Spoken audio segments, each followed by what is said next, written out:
TV party tonight. Alright! We're gonna have a TV party, alright! Tonight! We've got nothing better to do than watch TV and have a couple of brews. Everybody's gonna hang out here tonight! Alright! We'll pass out on the couch. Alright! Tonight! We got nothing better to do than watch TV and have a couple of brews. Don't talk about anything else. We don't wanna know. We're dedicated to our favorite shows. And tonight, our favorite show, kind of, maybe, sort of, not really, is Legion, Season 2, brought to you by the good people at Marvel and FX. The season premiered in Los Angeles on April 2nd, 2018, before it debuted on the FX channel on April 3rd. It was 11 episodes this time around, and it concluded this past June 12th. We're getting around to it now because movies and reasons. This is a series that takes place in the X-Men film series, which is splintered and makes no sense to begin with, so why should this show? Joining me on this tour of schizophrenia and drama is my good friend, comic book enthusiast in his own right, the disapproving dad, and the host of Source Material, Jesse Starcher. Come on down! I have come here for answers, sir. You better have them ready to go, because I want answers on everything that's happened in this second season of Legion. All right, well, that's our show, everybody. There are none. No answers. I have just a few words for you that really sum up this entire series, and that's Aubrey Plaza's naked ass. My goodness. And now, if anything I took away from season 1 was Rachel Keller's naked ass. Yes, that was one of them. But the second thing was I could listen to Aubrey Plaza say finger bang at least 10 times a day. It would be perfect. I would be just set me off in the morning 10 times. That's all she has to say. I'm good to go for the rest of the day. Is that like one of your ringtones? It's like if I call you, do you just hear finger bang? No, sir. It's got to be indulged privately. So I might want to have that out. You can't, it'd be really awkward. Can't be in the middle of Home Depot hearing Aubrey Plaza calling out the finger bang. But yes. So Aubrey Plaza kicks it up a notch in this season, which is perfectly fine with me. Yeah, I could watch Aubrey Plaza crawl naked out of a hole over and over and over again. That's some hot stuff. Rewind. Yes, sir. But yes, well, other than that, there was other stuff that happened in this season. Was there? I couldn't make heads or fucking tails of it. All right, so just to sum up of the previous season.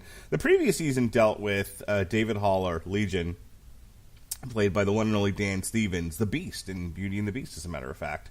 The $1 billion affair from last year. I don't know if you knew that or not. I did not. Yeah, actually, when I took my kids to go see Beauty and the Beast last year, and I realized that he was the Beast, I'm like, oh look, is everyone? It's Legion. Anyway, so the whole first season really deals with: is he schizophrenic, or is it that he hears voices, or is it even worse that he's being manipulated by a parasitic demon type character? And it turns out, it's all three. By the end of season 1, he is excised Amahl Farouk, the Shadow King, from his psyche. He, of course, latches on to Oliver, who had been trapped in the astral plane, who is Melanie's husband, boyfriend, beau, whatever. So the Shadow King takes over Oliver's body. Him and Aubrey Plaza take off, and that's where that's where season 1 ends. Oh, and then we also have the other issue of just when you think David's got it all figured out and he's mastered his powers and he's not crazy, he gets captured by a floating globe and gone into the hinterlands. Wait a second. I forgot all about that. I mean, what? Tell me how that. I don't even remember that coming up in the first episode at all. So they defeated the Shadow King, right? And so so he takes off with Oliver takes off with Aubrey Plaza, right? Yep. And at this point, Oliver is the Shadow King. And then so David and Sid are just hanging out on the deck, and they're like, "Well, we gotta go after him. We'll figure this out." And then this floating globe comes over to where David is and zaps him with a ray and shrinks him and takes him inside the globe, and the globe floats off, and you're left with Sid just yelling for David. Okay, so do we pick up where that leaves off in this season at all? Kind of. Basically, what the season picks up where this is a year has passed. Gotcha. Okay. So he got abducted by UFOs, little butt diddling happened, and then what happened? Okay, so I'm just going to read you, and I apologize to people listening to the show. We are going to try to keep it conversational and just kind of talk about things like we've done. I really don't want to do an episode-by-episode breakdown because my fucking brain will melt. But just to answer your question, it's just easy if I read you the synopsis here on the Wikipedia page. Absolutely. A year after Amahl Farouk, the Shadow King, we are the nation of domination, escaped in the body of Oliver Bird, and David Haller was kidnapped by a strange orb. The mutants of Summerland and the government agency Division 3 race against Farouk to find his original body, which would allow him to unleash his full power. Farouk is also infecting people with a mental virus, the catalyst, that freezes their bodies but causes their teeth to continually chatter.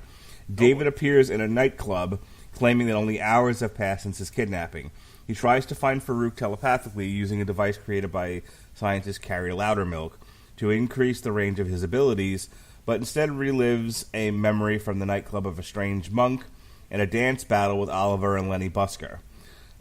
David gives his girlfriend Sid Barrett a compass that will always lead her to him and promises not to keep secrets from her, but does not tell her of the future version of her that sent the orb.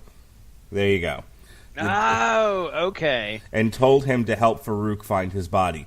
That night, David's mind meets with Oliver and Lenny's in the nightclub. So, here's the setup for this season. Okay? The Shadow King in Oliver's body is trying to find his real body so that way he can be at full power. They are initially trying to stop that because the Shadow King is evil. Except that Sid from the future explains to David that there's going to be David. I know there's going to be a thing where something's going to happen to the world, and if the Shadow King had been present and able to access his abilities, he could have stopped it. But because I'll read this.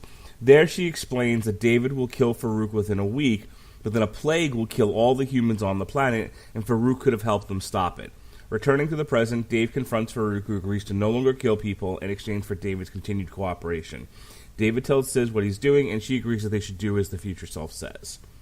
So that's kind of the season, in a nutshell, is the search for... part of it, a large part of it is the search for the body. They need the monk, they need to find the monastery, and all of these things lead to where the body is. And then once they get the body, what are they going to do with it? This all leads to a conclusion wherein Sid ends up being captured, and David tortures Oliver, who does he ever? At one point he's. At one point, Farouk is still in the body. At another point, he's controlling Melanie. And at another point, he finally gets into his body. The final episode, the season finale, ends with them in a fight. But Lenny uses the choke to help subdue the Shadow King, which she does. But at this point, Sid realizes that David is the true villain. I think David's in the future responsible for the plague. Yep. which is also part of the problem. So she goes to shoot David, but Lenny, in a ninja move, shoots the bullet that knocks it out. And then this all leads to David deciding that, the delusion that David is under is that he is a good person who deserves love. And so he manipulates her memories. They end up having sex, which is essentially a sexual assault. And when word gets out, it's all been decided. They're going to let the Shadow King live because they might need him for whatever plague is coming. But David either has to submit to treatment so that he doesn't eventually poison the world, or they're going to kill him. At which point he says, "Fuck your couch." He rescues Lenny, and off they disappear. And that is how the season ends. Whew. What a roller coaster ride of visually stunning cinematography in these episodes. But again, if you are a person who has, something of an infatuation with linear storytelling, ladies and gentlemen, this is not the show for you. No, it's not. My wife would rather sit down and watch, 20 Lifetime movies in a day, than sit here and try to muddle through this show with me. But she was a trooper and stuck by my side. But I know she at the end of everything, she's just like, I don't know what the hell's going on. We got, here comes the Minotaur. I'm like, oh, I don't know how it fits in, Mindy. Just kind of bear with it. That's that's obviously a bad thing. Why is Farouk and him battling like they're cartoons? We're just going to have to sit back and enjoy the ride that we're taking. It's so the correct term I think that I've seen mostly used is mind bending. Mm-hmm. It is a very unique way of telling a story, and especially bringing a comic book character to life. This is not your typical Marvel superhero that you're going to see on the big screen in any way. No. There is just I think that this show it has to win some type of award when it comes to the just the way that each show was laid out and how they got across certain themes and certain settings. Like every setting was just like a masterpiece drawing of some kind of crazy whacked out 70s 70s setting, I guess I would say. It's just or a painting almost. But yeah. Go ahead. I interrupted you, but I just want to get that out there, man. When you left season 1, you knew what you were going to get with season 2 when it came to visuals on the small screen. But when it came to storytelling, it was somewhat the same as what we got in season 1. I'd almost say even more abstract in this season. Yeah, let me say that I think you're wrong there. I actually thought, because the first season really dealt with David's psychosis. Okay. And when they figured out it was the Shadow King, it became a little bit more clear what was happening. But the first season I thought was extremely abstract, and I actually really liked the first season for that reason. Let me go back a step and first say this is not my favorite show. This is a chore for me to watch. Yeah, it's tough. It is. It really is. I don't. At the end, you're just sitting there scratching your head. Go ahead. I don't do well with abstract. I really don't. Like Weeds is more my speed. I'm right before we started tonight. I started rewatching Harlot season 2. A show about a bunch of 19th century British whores. That's more my speed. But I understand the attraction to the abstract, and I like the idea that for all the criticisms of the superhero genre, I like the fact that they use this as an opportunity to do something very different with a superhero, with a comic book character. Because essentially it's a guy with powers, but they're doing all this. They're doing all these other things with him, and just from a visual aspect, the show can be both a headache and a joy to watch. I think on the one hand, they do the visuals can be so interesting, And I think, if you appreciate any degree of art, hang on, give me 1/2 a second. Yeah. Cord did not reach as far as I needed it to. If you, you can really appreciate sort of the use of the artistic medium in a television program. Much, like you don't really see this in much of what's on TV today. This was a very, very different show. On the other hand, I feel like there are times where they're sitting in a writer's room and they're just like, well, we have no limits because the show is all psychological and avant-garde. That, here's a scene where a kangaroo is playing poker with a dead body, and then the next scene, a map goes on fire. What does that have to do with anything? Well, reasons. All right. Yeah. Oh, look, a donkey is chasing a baby. All right. I have no idea what that means, but it must mean something. Right. That's what you see, and a lot of the people are watching this are going, okay, that means something, or they're just like, well, that crazy Legion show again. Girlie's got a mustache. All right, then. Yeah, I don't understand why that was necessary. Why Fukuyama had to have a basket on his head. Yeah, there's so much that you're just like, this is so odd. Yeah. So it's kind of the anti-superhero show, you know what I mean? Like if Agents of S.H.I.E.L.D., for example, is very much the typical, here's the bad guy, here are your good guys, there's a chase, resolution, lobster. This is very much antithetical to that, where David is on that line where, is he a bad guy? Is he a good guy? Is he crazy? I don't know. And like both seasons now have really toyed with the idea of, we don't really know what David is. Yeah. The Shadow King is certainly painted as a bad guy, but he's not an unreasonable person. When they ask, what are you going to do with all your power? He just says, I'm just going to live.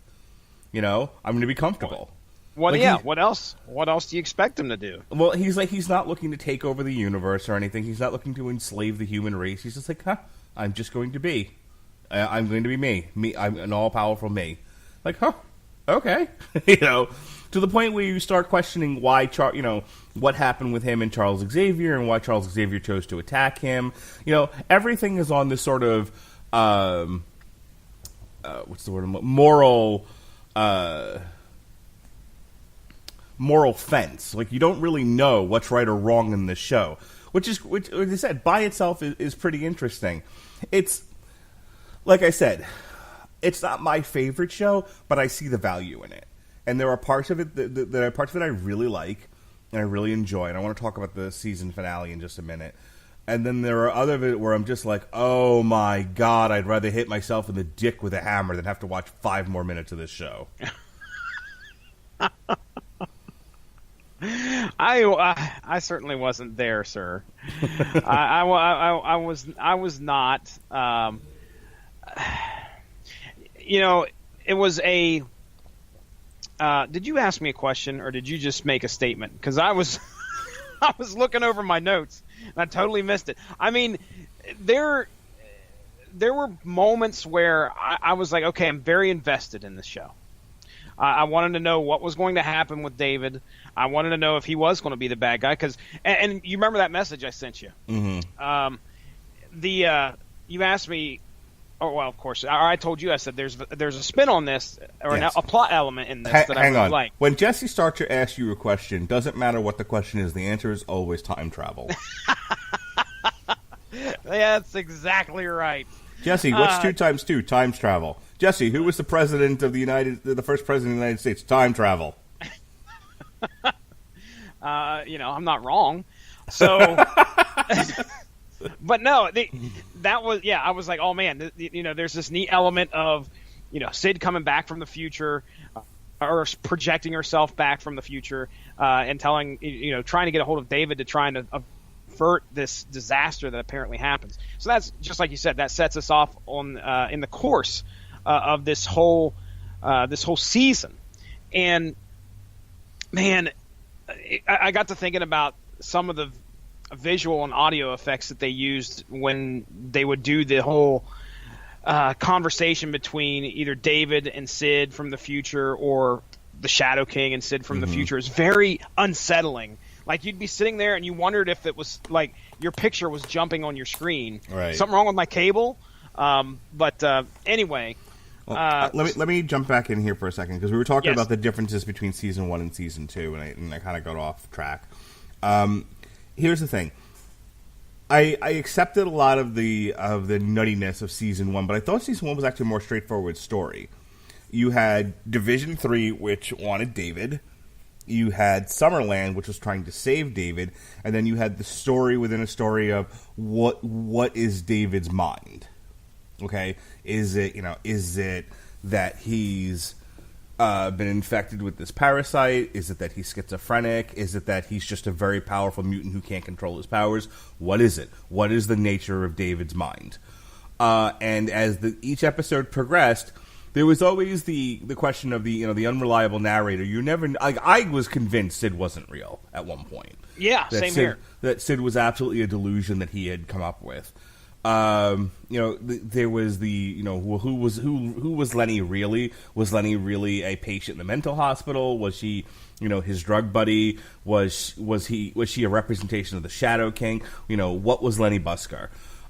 You never knew what was real and what wasn't. But as things progressed, especially the last couple of episodes where it's just all fighting, but it's in real time, it's happening in a matter of seconds, but within those seconds is this bigger story happening on like the astral plane.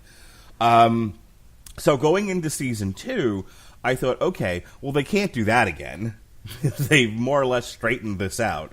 So David can't. I didn't think they would continue to play with the idea of David's crazy, which in a way they didn't. They were like, okay, well, we're not going to deal with his psyche anymore. We sort of resolved that issue. But what about David's morality? What about his moral compass? Is David the kind of person who is going to let his powers take control of him and allow him to do heinous things to the world? What is David? From a moral standpoint, now that we know what he is from a psychological one. And I thought the idea of, at the very end of season 2, Sid says to him, yes, you have these great powers, but you're also sick. Yeah. The only thing that's changed is you're no longer being manipulated by a parasite. That, you're no longer feeding this parasite, the Shadow King. But you're still a not well individual with a broken moral compass. And to see, but to go back to the style of the second season, I thought it was actually more abstract and more annoying at times than the first season. There's a couple of episodes in there where I'm just like, what are we doing here? When they early on, when they did the fucking dance thing, I almost gave up. I almost wrote to you and was like, "We're not doing this anymore. I can't take it." What the hell is this shit? Because again, that's just such a Hollywood thing. It's just we have the power to do anything we want. We're writing such an abstract show. We can create any scene, any bit of dialogue. The world is our oyster. We are trapped by nothing but our imaginations. How about a dance contest? Fuck you, Hollywood. I liked it. I didn't think it was that bad. I think it was it's played out. Well, okay, yes, they got to have all that in every episode of every hot TV show or something. But I saw it as a neat way of representing this battle that was going on between the two.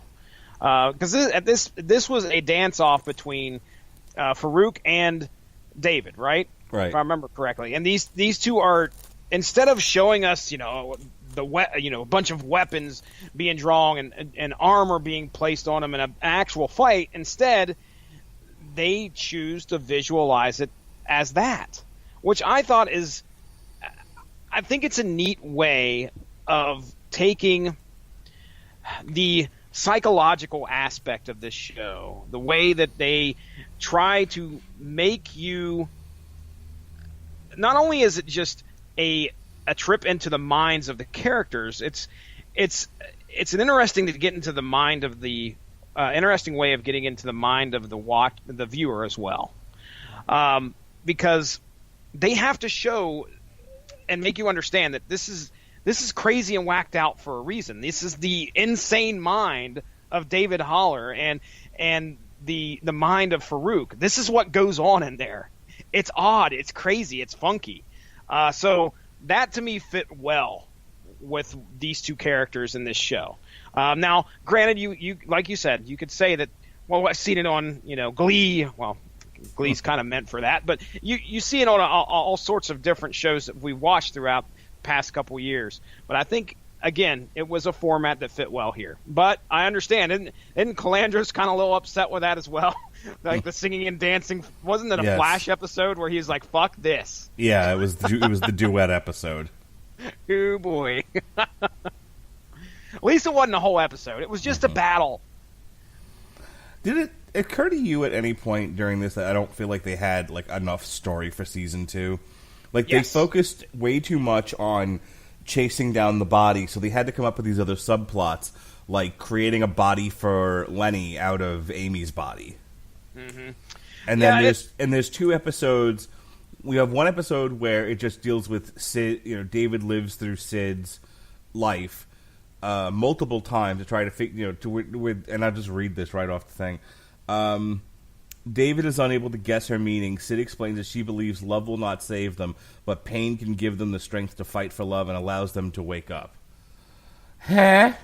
So you have that one. She did that whole monologue, and I was like, oh, here we go. It's going to be something revelatory, and I'm just going to be, at the end, I'm like, I'm going to have to either go to bed and then read it again or something, because it really wasn't clear to me what she was meaning. I just could, the meaning that I thought was like, hey, look, we have to get through this together in order to try and beat what's coming. And love would save them all. So, okay, so continue. What happens then? So then 2 episodes later is the one where it's David in the multiverse. Yep.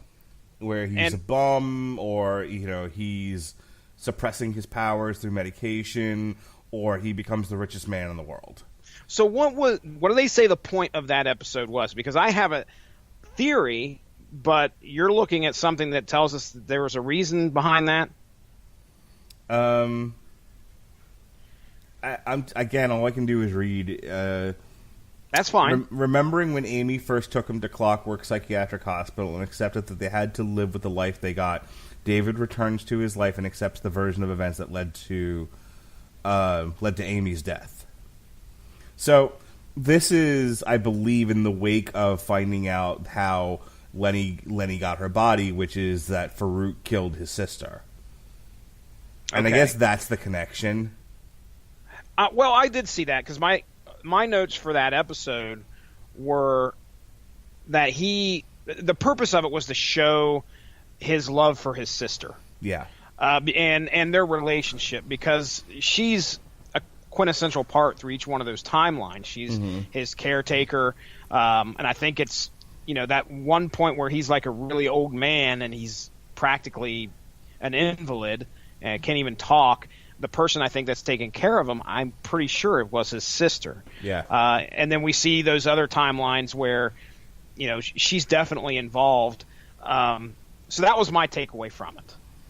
Yeah, and it's fine. But like I said, I just feel like stretching the search for Farouk's body over 9 episodes, not counting the Sid episode, not counting the multiple lives of David, took forever. It did. And I see what you're saying there, because it really seemed like they kind of focused on certain characters to kind of show how they got to where they were. Like is it Melanie? Yeah. Oh my God! Every time they focused on her huffing the elephant, I was like, okay, like episode 9. My notes are: drugs are bad. Okay. This is a very talky show. Okay. When you say talky, what do you mean? There isn't a whole lot of dialogue, is there? Is that what you're trying to say? I feel like it takes them. I just remember watching it, going. There are times where I'm just yelling, "Get to the point." Oh yes. Like, there's a lot of monologuing. Okay. Yeah, the second to last episode where Melanie is trying to explain to Sid that David's a piece of shit and that, he's really evil, and that they need, and she needs to let go of her perception of David because it's wrong. And she starts, and everything. It's like, I get it, but wow, that takes almost the entire episode. Mm-hmm. To get to where they need to be. And it's like, the actress playing her is fine and everything. I don't really have a problem with her. But her delivery of those lines and the direction that they went with, what they chose to go with, there's not a lot of drama there. It's kind of deadpan. So you have this long, almost episode-long explanation of why David's not really a good person, delivered with the same enthusiasm as someone reading the weather. Just not enough. Not enough on it. So, like, the good things I like about season 2 are I still enjoy the visuals. I think it's a very visually interesting show. I love the season finale. I thought that was great. Yes. Aubrey Plaza's naked ass. Top of the list. And occasionally there's an action sequence, which is kind of fun. I like watching the Indian girl hit people with a pole is always fun. Aubrey's. Let's just switch back to Aubrey real quick. I mean, what do you think of her acting in this? I love Aubrey Plaza. I think she's great. I eventually need to watch Ingrid Goes West, which is a movie that she stars in. I think it was on Hulu at one point. It might be on Netflix now, or vice versa. But I enjoyed her in the movie where the two guys need wedding dates or whatever. Where she gets high as fuck. She has a very interesting look. She's like a more updated, talented version of Fairuza Balk. Okay. Fairuza Balk had a very interesting look about her, and she had some real interesting meaty choice parts back when she was a hot thing. I feel like Aubrey Plaza is like an updated version of Fairuza Balk. Okay. Well, she's, when it comes to acting in this show, she's got to be at least top 3. Yeah. She gives them very interesting performances. Yeah. Dan Stevens as David Haller. If you hear me. Yeah. So, aside from Big Papa Pump, his acting was done quite well. But I will tell you that Bill Irwin, as Carrie Loudermilk, the male half of the Loudermilks there, I don't know why, but his acting to me really stuck out, and it seemed like he just was whoever that guy was, this real agitated kind of, science guy that, and every time I watched him, it seemed like he did such a magnificent job portraying that character. Granted, he's not in the show, for very long times when he is, but every time I saw him on screen, he just had this, like, I don't know, this agitation about him, and it felt genuine. And I was like, this guy is whoever this character is supposed to be for sure, in my opinion. I don't know if the Loudermilks are.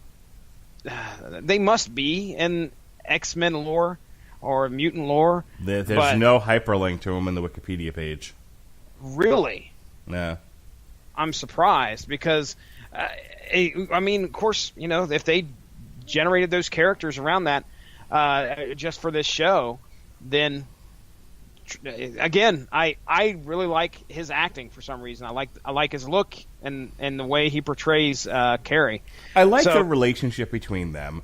Yes. And I like this season that that they didn't do it for too many episodes, but there was a role reversal where she was out and he was the one that was in, and so she had never had to be used to living a normal life before. So like I don't know if you picked up on this, but there's an episode where like he's trying to teach her how to poop. Oh yeah, I did. It's weird that I thought that was the best part of this season. He's like, you have to wipe. I know. I was like, oh my goodness, yeah. Wait, poo comes out of my butt? Ew. That was great. So good. He's trying to get her to eat and everything. He's like, you have to keep your calories up. Like, it's great. It's good stuff. That's a fun relationship. In a show it can be kind of dour at times. I like that they used a bit of levity there. Mm-hmm. Let me. I've been talking a lot and just sort of exhaling a lot of my random thoughts about this show. Why don't you tell me some of your thoughts? You've got notes. Why don't you kind of go through your notes there and give me some of your most prominent thoughts about the show? Things that if we end the show before you say them, you're never doing a podcast with me again. Here's how I think a lot of here's what I believe most of this show was about this season. And they spent a lot of time. It's kind of on the surface and on the nose, especially right at the beginning when they would talk about the idea of, something getting into your head and actually manipulating you into doing something that you never may possibly have thought to do in the first place. Now, granted, that's represented in the physical sense with this like crazy looking creature that comes out of an egg and goes into your brain and causes, I don't know if it causes insanity, but it definitely causes something to take place to make you do something or think a certain way. A specific example would be that episode where, David faces whatever that egg creature is after it actually manifests into this huge monster. But it's implanted in most of the members of the team there. What is his name? We have, I think it's in the mind of Ptonomy. I don't know if that's P silent or not, but Ptonomy and I think it's just Ptonomy. Ptonomy? Okay, Ptonomy. Yeah. And then who's the guy with the limp? What do you remember what his name is? Clark. The guy Clark Debussy. Clark. So it's in Clark's mind, and let me help you out here. Ptonomy plants his fear in the minds of Sid, the Loudermilks, and Agent Clark Debussy, and they attack the android Vermilion, who serve Fukuyama. Clark almost murders the Admiral before David stops them and removes the delusions from their minds. This process is fatal for Ptonomy, but the Vermilion managed to save his mind by adding it into the mainframe that makes up Fukuyama's mind. Yes, he does not die, at least not in the mental sense, because they bring him into that computer. But, a lot of that focused on, and the narrating stuff at the beginning focused on how, an idea can germinate into so much more. Just planning that one idea can lead you to think that there may be a conspiracy against you. Now, this was, again, represented in a physical sense, but throughout the whole of the series, that idea is played with. I can't remember, like, one or two episodes before the finale, where David just walks up to Carrie, and I think it's Clark, and touches their heads and says something, and he puts into play his final gambit against the Shadow King, because they all think that they come to this realization, or Carrie figures it out that David implanted it there, but they all think that they're on their own mission, and in order to try and kill or take out the Shadow King, when it's actually David who put all that in place and put all these pawns in place in order for it all to happen all at once. Aubrey's off in the distance, and she's got the gun, and she shoots the gun to try and take out. I think she's trying to take out the Shadow King initially, but then I think it's when Sid and David are facing off. She also gets involved there.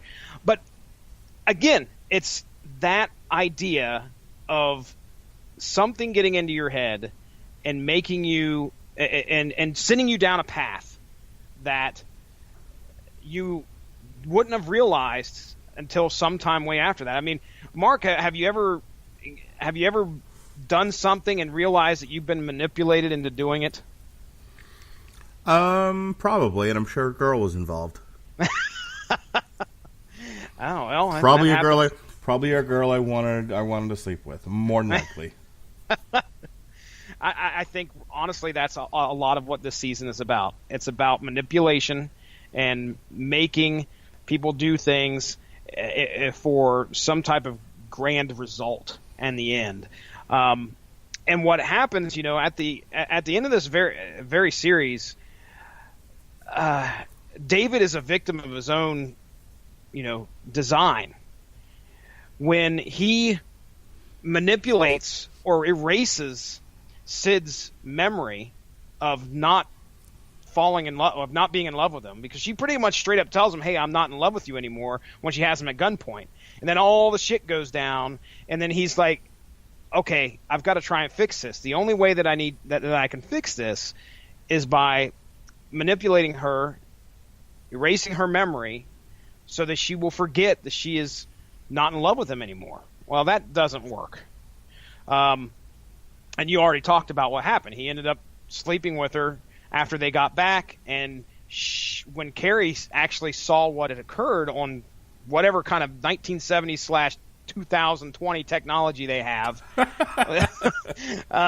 when he saw that David did this, and then of course we have the trial of the Shadow King, which is not the trial of the Shadow King after all, and it's revealed what David did. And man, it's unfortunate, but he turns around, and as much as he tries to, number one, I can't blame him for trying to save his relationship with Sid.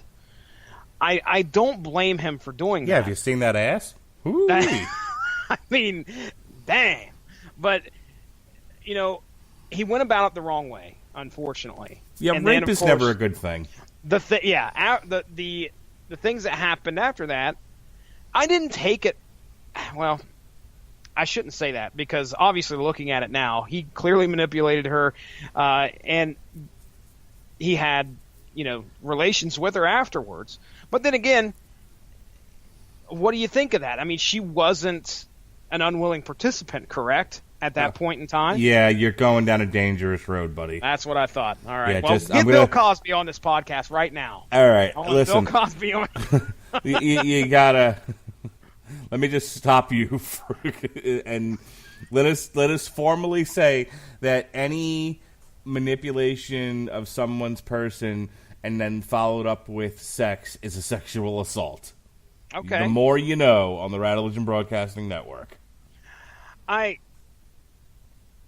understand where you're coming from. Like, it's no different than if he roofied her.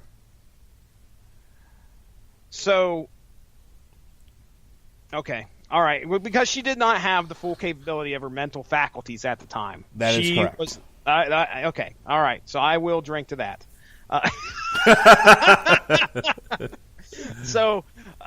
But yeah. Okay. So he committed that act, and as innocent as he thought it may have been, he's clearly in love with her. Well, that's the thing is, like, he's looking at the bigger picture here. It's like, we're meant to be together, so this is okay. He's justifying a heinous act because he feels like the result is more important. The ends justify the means, and they don't, and it's wrong. And it's an example of the fact that he is kind of a shitty person. That when you strip away the Omega level mutant powers and the psychosis, deep down he's just a shitty guy. And he's not a hero. And that's one of the things I like about the show, is that it has that same similarity that a lot of the FX show has, where your lead is a morally compromised bag of shit. And one episode you might be rooting for them, Vic Mackey, and another episode you're like, ooh, you're kind of a terrible person. The only show I never really got that with was Justified, by the way. Like, everything else I've seen, like, I used to watch Rescue Me on FX, and one minute you're like, you're with Dennis Leary, you're like, yeah, I hope you get your life together. I hope you stop seeing the ghost of your brother. And then another episode, you're like, I wish you would get run over by the fire truck. You're terrible. Vic Mackey, one episode, you're like, yeah, shoot those Mexican drug dealers. Get them. We're rooting for you, sir. Another one's like, why would you rob the Armenian money train? You're a dope. I hope you get caught. Things like that. I haven't watched Sons of Anarchy, but I'm sure it's the same thing. So this is another situation where, like, on the one hand, you're rooting for him, like, you want him to get better, you don't want him to be crazy, you don't want him to be, being manipulated by a parasite. And on the other hand, you're like, hey, wait a minute, you're terrible. Which leads me to the finale, which is, so they trap David in this elaborate cage, and they basically tell him, like, if you don't submit to therapy and medication, you were just going to kill you. You're too dangerous to be left alive in the current shitty, morally compromised condition that you're in. And his ego just goes crazy. And so they're like, no, I'm going to now revel in my own crapulence, as Mr. Burns would say. He's just like, you know what? I'm the most powerful man in the history of the universe. I don't have to put up with this nonsense. He is left with nothing, though. He is a man with nothing to lose. Bullshit! He's got Aubrey Plaza's ass. Well, let's not even go down that road, considering what it is in the body of what used to be his sister. Well, let's not. Yeah. But he's a man with nothing left to lose. He just sat there and watched the love of his life call him pretty much a rapist and say, you are sick. And she told him that, like, what, 2 days before, the day before, she didn't love him anymore. Right. I mean, she didn't know if she loved him anymore. I don't know if she told him that, but I know her conversation with Clark definitely shows you that Sid is no longer in love with him. Right. And all this falls apart in front of him. So he's just like, you know what? Fuck you guys. Right. I'm not. I don't have to sit here and put up with this, and I don't need to. He absolutely says, he's like, I don't have to put up with this. I'm rich. Don't remember that. That's Princess Druidia's line from Spaceballs. Oh, okay, got it. So yeah, I mean, I on the one hand, I don't blame David's reaction. I mean, I would have loved for him to say, okay, well, look, yeah, I do need help. But obviously, if he is indeed crazy, which we pretty much know he is. I mean, he has a conversation with 3 of himself. He's clearly schizophrenic. Yeah, he's got issues. So he's probably not going to go down that road very easily at all. This sets up season 3 to be great, I think. Yeah. This will be a good season 3. Yeah, it was renewed, so it'll probably, I mean, if it comes back around the same time, it'll come back around, April? Is that what we said? Gosh, do we have any room on the schedule for April? Let's take a look. 2019? Let's see. Well, it ended in June, right? Yeah, I think so. All right, so we would want to wait for it to be over before we talked about it again. And, oh, look, there's no room. You have no one but yourself to blame, sir. Let's see. Got no room in June. How about July? Is July any better? Nope. And so look for us to discuss this again next September, maybe. Nope. There's no room there either. What are you doing to yourself? Let's see. October? No. Well, guess what we're not talking about next year? No, that we're bumping something. We've got to bump something. Let's see here. Something will get bumped. We got plenty of time to figure that out. You don't have to go into it if you don't want to right now. Welcome to the Rattlewood Schedule Cast. It turns into that somehow every time. So, okay, so presumably it ends in June, right? Which means... I would guess. So July right now is Spider-Man, Top Gun, The Lion King, and Once Upon a Time in Hollywood, which means we'd have to do it on a Thursday with no comic follow-up. Nothing in the comics. Which is fine, because after reading X-Men Legacy Volume 1, I don't want to read anything else with Legion. We will actually be covering... I'm sure Are we doing Age of? No, we're not doing Age of Apocalypse, are we? No. Is that the one we're breaking down and doing? What's the one we're doing where it's like 4 months, or not 4 months, but 4 weeks straight? Onslaught. That's right. Get those mixed up. So yeah, I don't know, man. We'll have to find a place to put it, and in order to talk about what season 3 will be. I mean, David as a villain is going to be. Oh, I can't wait. Yeah, it's going to be fun. I'm now way like I was kind of interested in what season 2 would be when he got trapped in the globe. Now that but him like full on, ego somewhat intact. He's got Lenny by his side as his sidekick. He's mastered his powers. He's unstoppable. Like, what are you gonna do with him? Like, I want to see where this is going. I also have to wonder like how abstract it's gonna be. In the next season, because again, well, I mean, it could take. Yeah, you could take it to a different level now that he's letting his demons pretty much take hold. Mm-hmm. And so, yeah, you can. I don't know if you can get much more abstract than what we get, though. I mean, my goodness, I don't know how much farther you can take some of the visuals that we get. It'll be surprising. I mean, they always impress me. I'll tell you one of the things that stuck out to me this season is the damn cafeteria. I mean, was that not like the most messed up cafeteria that you've ever seen in your entire life? I've actually seen something like that before, where it's got like the floating thing where you just take stuff off of it. Yeah, that is not healthy. I mean, you just don't put the food out there and send it on down the river so everybody can sneeze on it. I mean. I'm sitting there. I'm like, how old is that waffle? I like it an abstract show about a powerful mutant. You're just like, there's their OSHA standards not up to what they should be. I'm telling you what. Okay. Is it weird that I have almost every Tuesday in 2019 already booked? I think you've answered your own question. It is weird, sir. It is. No, I think you're a good network network patriarch, and you're doing your due diligence to make sure the content is going to be served up right here on the Rattlich in Broadcasting Network. God damn it, I try. So tell me before we go. I know we're close. We're probably going to be closing up here pretty soon, unless you got some other burning desires to talk about. I got it. I'm good. Your brain has done been melted. What was the most interesting, disturbing, appealing visual to you, or Well, appealing visual, really? Well, I know that one already. Let's try.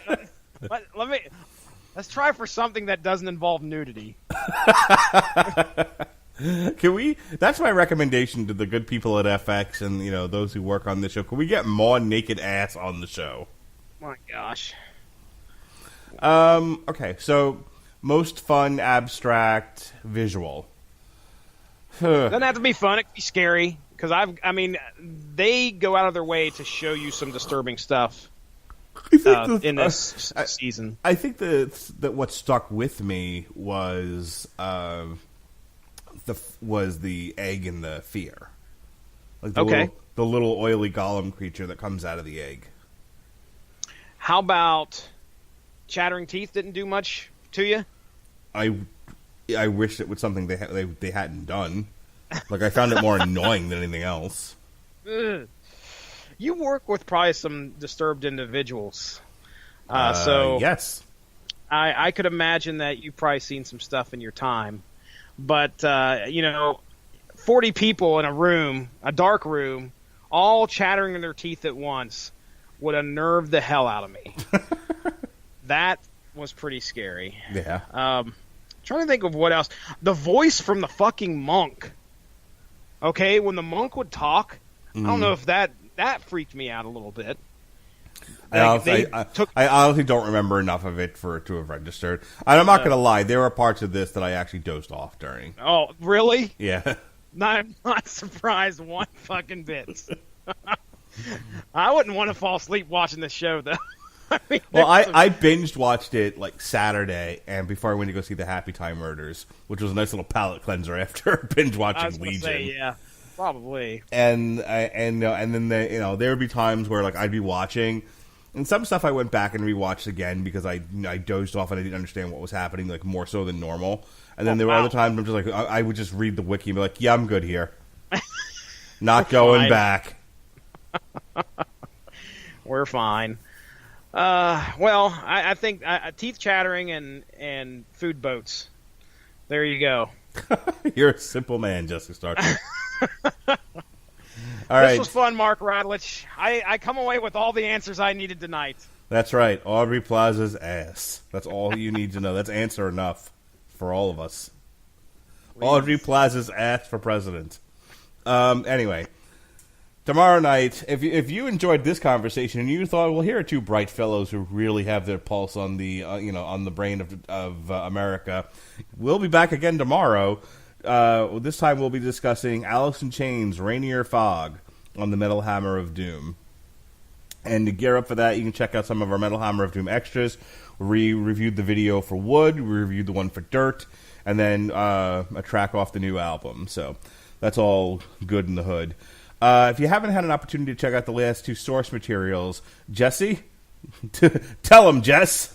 Oh, my goodness. Ladies and gentlemen, let me tell you a little something that dropped here today, as a matter of fact. Today's Tuesday. So we have, well, let's go back to Monday first. We already talked about, we did Legion, a series called X-Men Legacy, and it centers around the character Legion. The name of the story is Prodigal. Okay, we did the first 6 issues of that series, written by Simon Spurrier, and I'll tell you right now, we probably did a better job on that one explaining what was going on in there than we did here, just because it's a little bit more linear, but it's still a lot of crazy shit going on. It's Legion, he's psychotic, schizophrenic, whatever, and we do our best to kind of shove all that into half an hour. Go and listen to it at your leisure. Then grab yourself a porta potty or whatever you need. Sit down and grab the source material bonus extra content called Shark Prostitute. It's not about any comic book story. Me, Mark, and Ronnie discuss 20 villains. This is a list from CBR.com. 20 villains that the Hulk was defeated by. All right? And it gets to be an interesting conversation. We'll just put it that way. It's probably one of the funnier episodes I've put out. We're closing in on close to 200 Let me just say, episodes. By the end of that podcast, I was begging for it to be over because I had to pee really badly, and I was laughing really hard, and at some point my bladder just tapped out. And you get to hear every little bit of that on the podcast. Oh, so great. So me and Mark listen to it 3 times a day. So we've had just going back and enjoy it. You'll laugh. People at work kept passing my desk going, "What are you smiling about?" It's just like, I peed. So anyway, this next week on the Rattlers and Broadcasting Network, Sunday night, David Wright from our Canadian office, friend of the show, hit me up and said, "Hey, how about talking some Disenchantment, the new Matt Groening show in the Futurama universe for a TV party tonight?" And I said, "Sure enough." Robert Winfrey will probably drop by and hang out with us, and we'll talk about it. We've got Bob Wire on the Source Material podcast. Not nearly as sexploitive as we thought it was going to be. It was just a fun comic book about a Skip Tracer chick in a weird kind of a prostitute-y outfit. And then there's an on trial for Bob Wire, which is definitely sexploitive. With award winner Pamela Anderson. Mm-hmm. Metal Hammer of Doom reviews the new Bullet for My Valentine on September 5th. And that's all for that week. The following week, we've got Exit Stage Left, the Snagglepuss Chronicles, which will drop on September 10th. Jesse and I will be back for another TV party tonight. We'll be reviewing Cloak and Dagger. And then finally, it's the one we've all been waiting for all year long. Jesse and I are going to review the book of Bad Decisions by Clutch. Oh, cannot wait. And then if we can get it together, we'll have a couple of friends of the show on, some female type girls. These are Sean's buddies, and we're going to talk a little Insatiable Season 1, the new Debbie Ryan project on Netflix that's getting some controversy. On the 17th, we've got a source material for Archie vs. Predator because it's Predator Week. We'll have a Damn You Hollywood for the new The Predator movie. We'll be reviewing the new Corp Laclani, and then there'll be an on trial for the movie Predators by Shane Black on the 20th. Finally, we end September with The Immortal Iron Fist, the last Iron Fist story on September 24th. Myself and Robert Winfrey will be discussing Iron Fist Season 2. The Metal Hammer of Doom review Therapy with a question mark, Cleave, because my girlfriend says that I need help. My boyfriend says I'd be better off dead. You know what that's all about? You know what that's all about? I have no idea. You're going to learn. I will. It's going to be in your butt. No. More music for your mental glory hole. That's right. And then real quick, October 1st begins our all-month-long coverage of Halloween-type scary things. We're going to be, on the source material, we'll be looking at Deadpool, Dracula's Gauntlet. And Jesse, I know you've been waiting for this. It's time. Ozark Season 2. Yeah, buddy. October 2nd. Yes. It actually drops on Netflix August 31st, but, you know, I just read you the whole calendar of shit we got going on, so... I sure hope there isn't something that we desperately want to talk about show up within the next year. It's too much content, not enough days. It's the truth. All right, take me home, buddy boy. Ladies and gentlemen, go give the Rattlich in Broadcasting Network Facebook page a like to stay up on top of all the great podcasts that we have to offer. We are on Stitcher, iTunes, TuneIn Radio. We're at home on Spreaker, and you can find us on Spotify as well. You've got all sorts of content to pick from there. We have MMA, we've got comics, we talk movies, we talk TV, just like we did tonight. And I'm sure there's something on there that you would enjoy. Something that'll tickle your bag. That's right. Your bag will be tickled. That's it. I'm ready to get out of here, Mark Rattlich. Everybody have a great one. I turn it back over to you, sir. Yep, I got to go finish watching Episode 5 of Harlots and Episode 3 of Ballers, and then I got to go to bed. All right. Pleasant Aubrey Plaza dreams. Oh, when Aubrey Plaza's in your dreams, they're always pleasant. And with that creepy goodbye, I want to thank Jesse Starcher for coming on our show. Be well, be safe, and behave.